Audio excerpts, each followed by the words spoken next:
Welcome to this video doing some extra revision and refreshing our memory on the English language with our parts of speech. Parts of speech basically means the words that make up the English language. Every word has a specific purpose in a sentence and what it tells us, and this is determined by the part of speech that word is. First of all, we are going to have a look at nouns. We all know that a noun is a naming word and that there are different types of nouns. As you can see, we've got common nouns, proper nouns, abstract nouns, and collective nouns. Common nouns are the general names that we give to animals, people, or things. They only start with a capital letter if we use them at the beginning of a sentence. Otherwise, they are always written with small letters. They are general names, so they're not naming something specific, just the general type of thing. If we have a look at our examples there, we've got boy, cat, and table.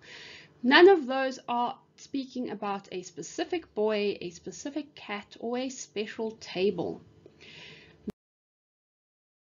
The proper nouns name specific one-of-a-kind things, and they always begin with a capital letter.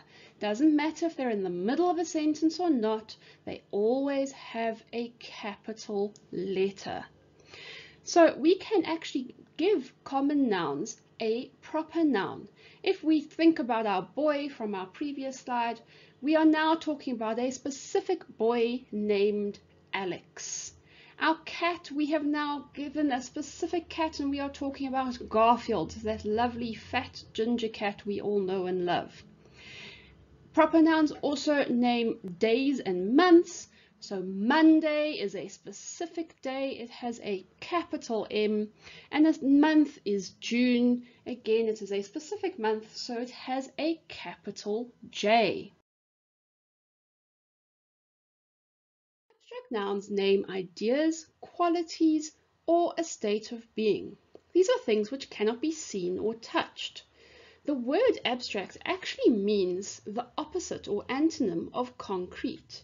If something is concrete, we can touch it and see it. Often we use feelings as examples for abstract nouns, such as love. But abstract nouns also include things like peace and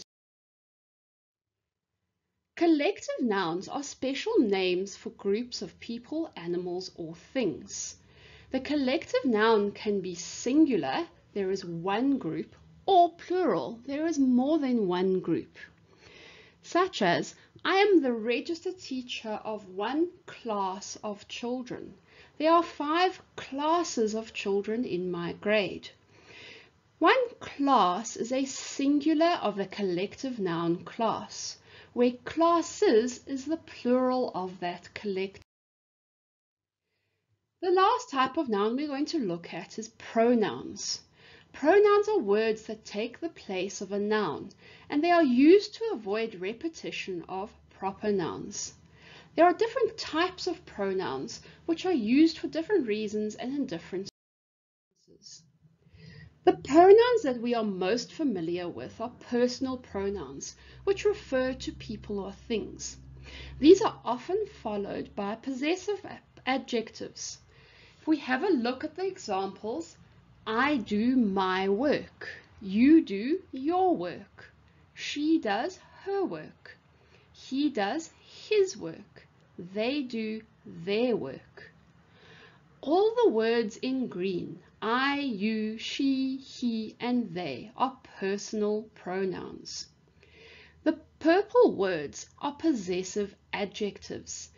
Those are adjectives that describe the noun. It is specifically my work or your work or her work.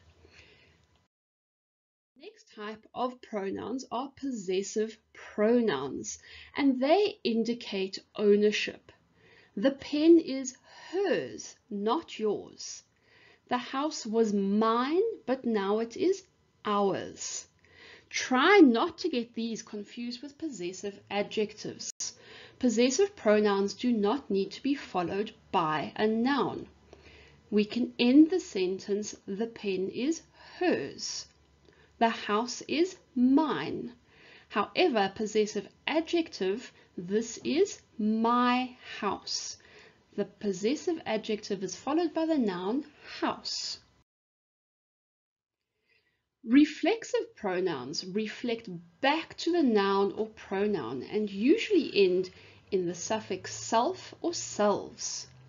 Mary sees herself in the video.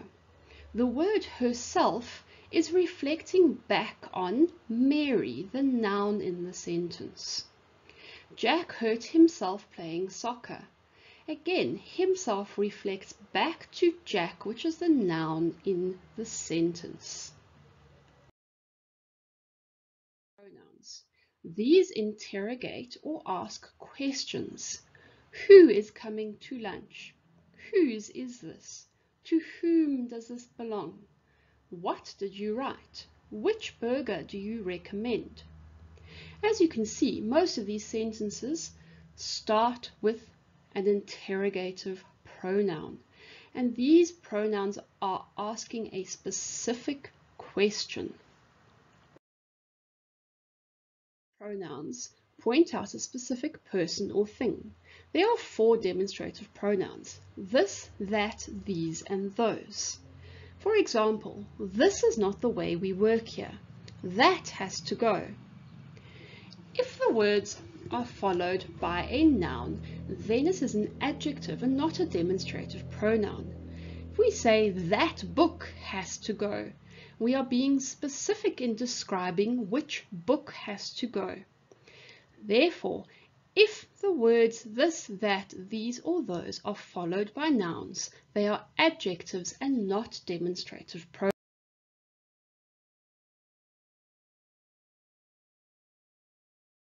Refer to people or things in a general way. They don't have a definite number. If we look at them, one must always look before crossing the road.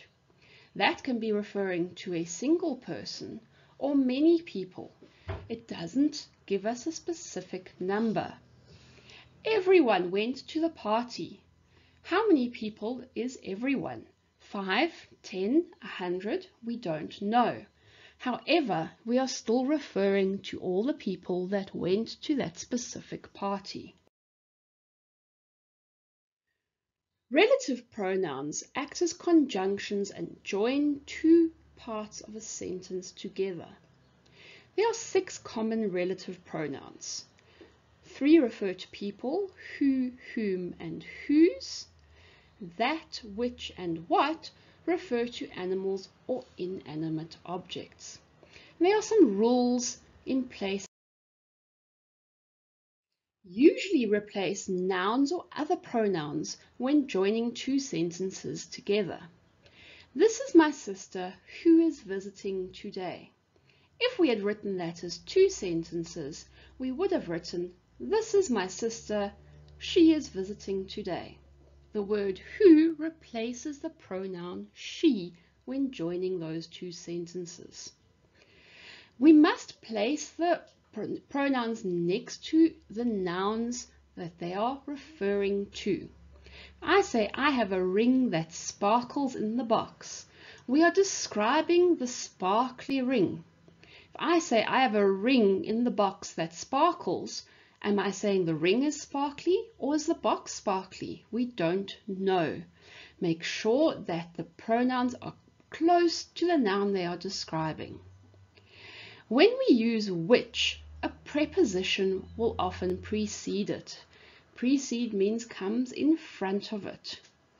This is the house in which I was born. We don't say, this is the house I was born in. In is a preposition and it is used in front of the word which. The last thing we are going to have a look at is the use of I and me. When do I use I? When do I use me? This is a common question. There are a few hints in these words. If you are trying to work out whether to use I or me, remove the second person from the sentence. So if I have a sentence, John and I or me are going to the movies. If I take John out of the sentence and I say I am going to the movies or me am going to the movies, I can immediately hear that I am going to the movies is correct. Therefore, when I put John back in front, I say John and I are going to the movies. If you are using a sentence with the preposition between, you always use me. Between you and me, summer is better than winter. We don't say between you and I, summer is better.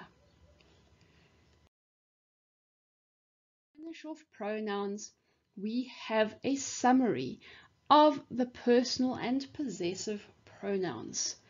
This is a nice table that you are welcome to copy down so that you remember where to use your pronouns and which pronouns are personal and which are possessive. Thank you for taking the time to listen to this video and refresh your memory on nouns.